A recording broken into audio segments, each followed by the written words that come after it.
चॅनलला सबस्क्राईब केलं नसेल तर सबस्क्राईब करून घ्या।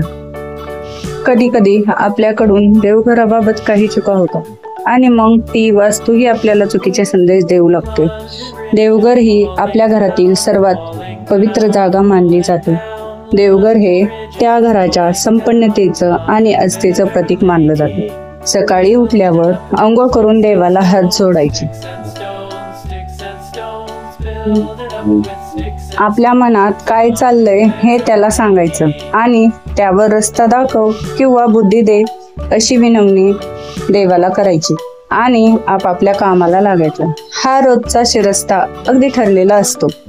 मात्र कधी कधी आपल्याकडून देवघराबाबत काही चुका होतात आणि मग ती वास्तू ही आपल्याला चुकीचे संदेश देऊ लागतो आणि आपण दोष देतो मात्र देवाला। घरातल्या याच देवघराबाबत काय काळजी घेतली पाहिजे हे आपण आजच्या व्हिडिओमध्ये पाहणार आहोत। चला तर मग बघूया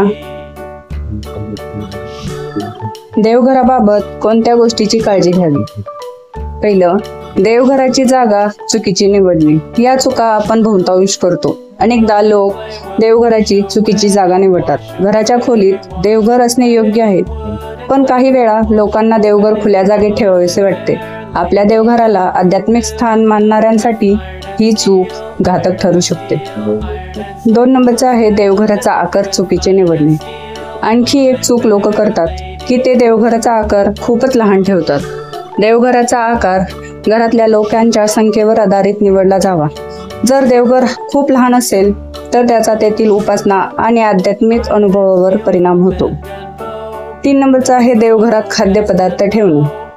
बरेच लोक देवघरात इतर वस्तू ठेवतात। लहान मुलं खाद्यपदार्थ देखील ठेवतात। हे चूक आहे, कारण असं केल्याने देवघराच्या आध्यात्मिकतेवर आणि पवित्र्यावर परिणाम होतो। देवघर स्वच्छ ठेवले पाहिजे। देवघराच्या शेजारी बसून खाणे ही एक चूक आपण करतो। देवघराच्या शेजारीच बसून खाण्यापिण्याची चूक बहुतेक लोक करतात। ही एक चूक आहे, कारण असे केल्याने देवघरात संकुचितता आणि निष्क्रियता येते, जी त्याकडे येणाऱ्याचे लक्ष विचलित करण्यास सक्षम असते। अजून एक चूक आपण करतो ती म्हणजे देवघरात बूट घालून प्रवेश करणे। काही लोक एक चूक करतात की ते देवघरात बूट घालून येतात। ही देखील चूक आहे, कारण चपला घालून परमेश्वराची पूजा करताना विवेकाचा त्याग होतो। आपण कधीही देवघरात बूट किंवा चप्पल घालून जायला नाही पाहिजे। देवघराजवळ केस मोकळे ठेवून वावरणे। देवघराजवळ केस मोकळे ठेवून वावरणे चुकीचे आहे। ही चूक आध्यात्मिक अनुभवावर परिणाम करू शकते। तसेच पुढील अजून काही दोष आहेत ते आपण देवघरात करू नये, त्यामुळे आपल्या वास्तूवर जसे आपण राहतो तिथे परिणाम होतो। देवघरात नोटा किंवा नाणी फेकणे।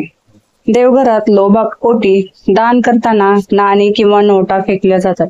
अशी चूक बहुतेक लोक करतात। ही गोष्ट धर्मशास्त्रात चूक मानली गेली आहे, त्यामुळे आपण देवघरात नोटा व नाणी फेकू नयेत।